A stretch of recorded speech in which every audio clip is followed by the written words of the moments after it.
Bueno, muy buenas tardes. Mi nombre es Dewin Guillermo Peñata Galaraga. Soy estudiante de la Universidad del SINU, el Bechara SINU, de noveno semestre, actualmente en la rotación de pediatría.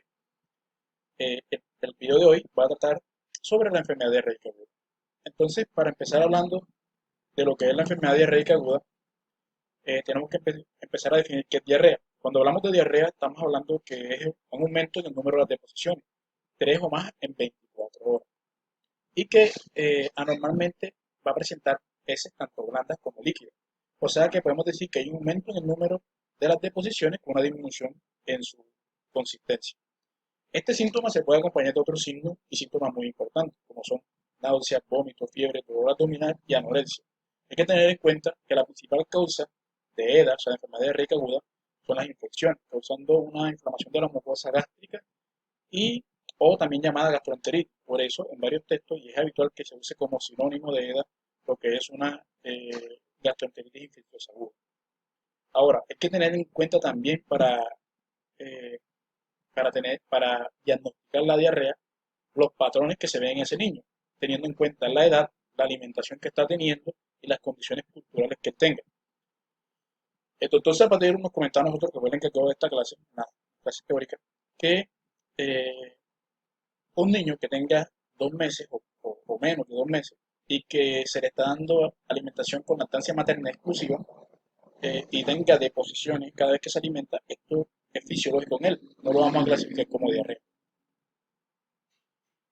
Según los datos y cifras de la Organización Mundial de la Salud, vamos a tener que es la segunda causa de muerte a nivel mundial, pero gracias a Dios es una enfermedad que es tanto predecible, prevenible como tratable, y una gran mortalidad, igualmente y una gran morbilidad. Cerca de medio millón de niños mueren al año. Para ser más preciso, 525.000 niños mueren al año a causa de esta enfermedad. Y tiene una morbilidad de 1.700 millones de niños enfermos cada año, principalmente menores de 5 años, que es donde más afecta, la edad que más afecta esta enfermedad. Y va de la mano con la malnutrición. Es la primera causa de malnutrición en niños menores de 5 años. Pero como dije anteriormente, es una enfermedad prevenible y se previene principalmente con que esos niños tengan acceso a agua potable, que tengan una buena higiene y que tengan un buen saneamiento. Como verán más adelante, estas patologías se adquieren principalmente por estos factores, por la ausencia de estos factores. Ya cuando hablamos de la mortalidad, para ser muy preciso, a nivel mundial están muriendo 0,5 a 2 niños por cada 1000 menores de 5 años. Y hay que tener en cuenta unos factores que son muy importantes, principalmente aquellos niños que son pequeñitos, los menores de 6 meses. Segundamente, vamos a tener niños en cuenta, perdón, los factores como deshidratación grave. El doctor nos decía a nosotros que este es el factor más importante, que es el que más causa mortalidad. Pero la OMS establece que ha venido siendo desplazado por lo que es la septicemia, que también que viene siendo como esa consecuencia que ha venido tomando relevancia en estos niños. La diarrea persistente, que más adelante veremos que es diarrea persistente, y también tenemos lo que es la desnutrición, la moderada y severa. Hay que tener en cuenta que la desnutrición, estos niños que tienen desnutrición entran en un círculo mortal. ¿Cómo así? Todo niño que tenga desnutrición obviamente va a estar expenso a sufrir EDA y todo niño que tenga EDA va a estar expenso a sufrir desnutrición y cualquier otro tipo de, de inmunodeprimido, teniendo en cuenta que la desnutrición en sí son niños también que están en condiciones inmunodeprimidas. Ya cuando hablamos del término diarrea aguda, cuando agregamos aguda a la diarrea, tenemos que tener en cuenta que es ese niño que hablábamos con anterioridad, que tiene 3 deposiciones diarias, pero eh, van a ser en menores de 2 meses, va a ser menos de 7 días y en mayores de 2 meses va a ser menos de 14 días. Ya cuando hablamos de los tipos de diarrea, tenemos que tener en cuenta que hablamos de una diarrea acuosa, que dura horas o días y que el representante más, eh, la bacteria más representativa es la cólera, que es una diarrea muy acuosa. Tenemos la diarrea con sangre o disentería o diarrea disentérica y tenemos la diarrea persistente, que veremos más adelante de qué trata esta diarrea. Cuando hablamos de la etiología, vamos a tener en cuenta que a nivel mundial la causa primordial de, de, de diarrea, tanto aquí en Colombia como a nivel mundial, en menores de 5 años, es el rotavirus. Después le continúan las bacterias, las diarreas de origen bacteriano, donde la E. coli es la que más predomina, y dentro de las E. coli, la enterotoxigénica y la enteropatógena son las principales de estas. Después le sigue la enteroinvasiva y la enteromorrágica, que también son importantes. Con un 10% continúa la salmonela, ya son menos frecuentes la shigella y el campylobacter. Y en un 45% no se logra identificar cuando se hace el coproductivo en el paciente. Eh, de etiología bacteriana son ya menos frecuentes. Tenemos lo que es la Yersinia enterocolítica, la Vibrio cholerae y Clostridio difficile, que estaremos hablando un poco de ellas más adelante. Eh, Después le siguen las parasitosis. Hay que tener en cuenta aquí que lo que son los parásitos tipo el minto, o sea, lo que son las lombrices, no causan diarrea, lo que son ascaris, osurios, tricocéfalos, eh, no causan este tipo de patología. Las ascaris causan más que todo obstrucción intestinal, el osurio más que todo es un purito a nivel rectal con posible vaginitis, y la que más se asemeja a una diarrea sería el tricocéfalo, que lo que causa es una disentería, una diarrea tipo disentérica, porque tiene unas lancetas que se adhieren a nivel del colon, lo que pues, puede confundir con una diarrea disentérica, pero es un sangrado, y que es siempre el diagnóstico diferencial. Ahora, ¿qué parásitos sí tenemos que pueden causar diarrea? Precisamente la Gardia, que es un protozoo, que es la principal causa de diarrea por estos parásitos, la ameba y Cryptosporidium, que sobresalen inmunosuprimidos en pacientes con VIH. Ya comenzando con agentes etiológicos, vamos a tener en cuenta el rotavirus. El rotavirus es un virus RN de doble cadena que es responsable de 40 a 60% de la diarrea a nivel mundial. Y se dice que los niños menores de 5 años han estado en contacto, la mayoría pues han estado en contacto al menos una vez con el rotavirus. Afecta a niños menores de 2 años, con un pico máximo alrededor de los 6 meses. Y la patogenia se caracteriza porque eh, no es un virus que destruye las células del, de la- del intestino, o sea, los enterocitos, sino que tiene un efecto donde con unas proteínas virales estructurales, que lo que van a hacer es disminuir la capacidad absortiva, van a aumentar lo que son la motilidad a nivel intestinal y también los reflejos secretorios. Estas proteínas virales no estructuradas, como la NSP4, que lo que va a hacer es eh, eh, alterar o, o inactivar lo que son los cotransportadores de la membrana de los enterocitos, como el CGLT1, que me va a disminuir la absorción de agua a nivel de la, de la luz intestinal. Igualmente, va a producir una disminución o una inactividad de las disacaridas. Todo esto se va a ver reflejado en la sintomatología del paciente. Entonces, el rotavirus se transmite por transmisión fecal oral, agua y alimentos contaminados. Como dije yo, es una enfermedad tipo prevenible.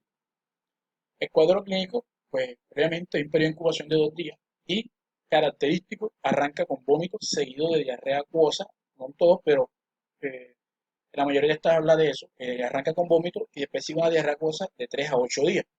Presenta fiebre y dolor abdominal. Y aproximadamente a la semana podemos ver en estos pacientes una intolerancia a la lactosa. Ahora, estos pacientes presentan intolerancia a la lactosa porque recordemos que el virus tiene una inactivación de las disacaridas y una disacaridasa importante que se encuentra en la luz intestinal es la lactasa. Esta lactasa lo que hace es hidrolizar la lactosa de la leche y convertirla en glucosa y galactosa. Por eso estos pacientes pues tienen intolerancia a la lactosa. Eh, no son, no hacen reacción no son alérgicos a la proteína de la leche, que es diferente. Y aquí resalté deshidratación, que es importante y muy relevante porque el virus es, causa más deshidratación que cualquier infección bacteriana y con ello la muerte. Hay que tener muy en cuenta en estos pacientes el riesgo de deshidratación. Como ustedes pueden ver, tiene una dosis infectante muy baja, 10 partículas, y una inmunidad de larga duración. Su incidencia ha disminuido obviamente con la vacuna y no podemos encontrar leucocitos en el coprológico, que menos de 5 hablamos de no hay leucocitosis en el coprológico.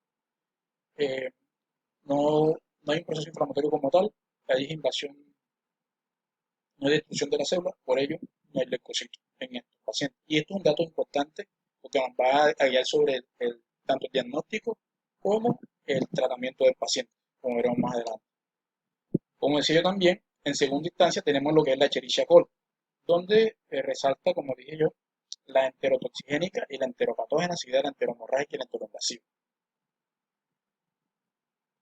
Aquí vamos a encontrar que la Escherichia coli, la enterotoxigénica, produce diarrea en menores de 2 años, produce la famosa diarrea del viajero, y las deposiciones son líquidas sin leucocitos en S, y principalmente porque produce enterotoxinas. Las enterotoxinas son las encargadas de aumentar el peristaltismo intestinal y causar que no se absorba el agua idóneamente a nivel de algo intestinal.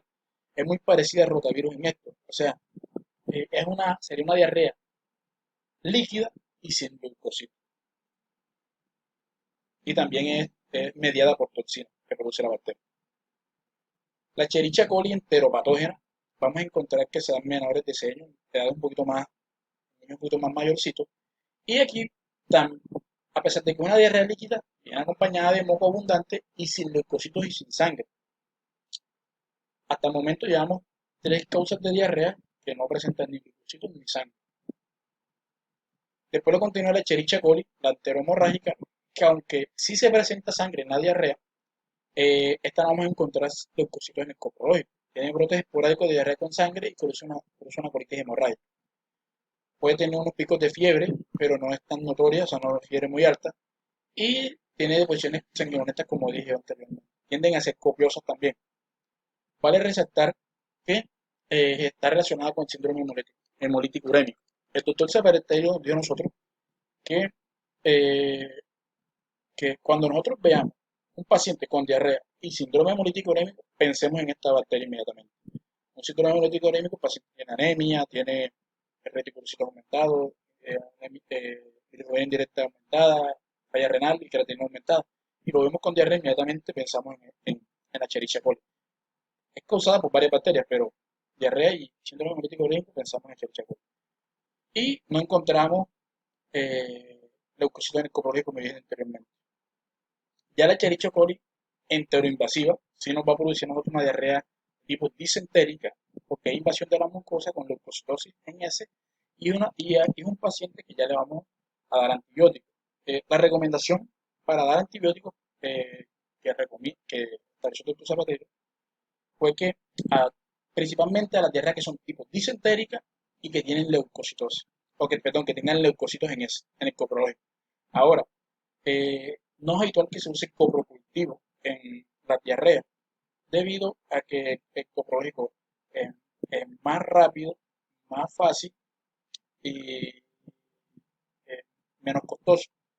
Y ya con saber si tiene leucocitos o no, nos guía a nosotros sobre el tratamiento, si debemos darle antibióticos o no debemos darle antibióticos al paciente. La Shigella, por su lado, es la típica diarrea disentérica, un gran negativo. Hay 4 tipos, que son Disenteriae, Plegneris, Boidi y Zonai. Tiene una capacidad invasora por plásmido y también tiene una toxina, eh, una proteína que es muy dañina, que es la toxina Chiga. Esta se transmite por vía fecal oral y tiene un periodo de incubación de 36 a 72 horas y da la diarrea disentérica. ¿Cuáles son las características? Un paciente que nos venga a nosotros con diarrea disentérica, cólico, un dolor abdominal muy fuerte, dolor abdominal en calambre, como dicen los textos, y que puede presentar picos febriles altísimos, incluso el paciente puede llegar a convulsionar. Son algunas de las características que nos pueden a nosotros hacer pensar en tijera. Puede producir prolapso rectal en pacientes desnutridos y las deposiciones son con leucocitos abundantes en eso. O sea, un paciente que vamos a tratarlo con antibióticos. La salmonela es una bacteria que tiene unas características que hay que tener en cuenta. Es un bacilo gram negativo flagelado intracelular. Hay 2 tipos de ella. La que más nos interesa porque es la más patogénica es la salmonela entérica, en la cual hay unos subespecies. Ahí está la Latifi, que tiene un subtipo que es para Tifi, hay para Tifi.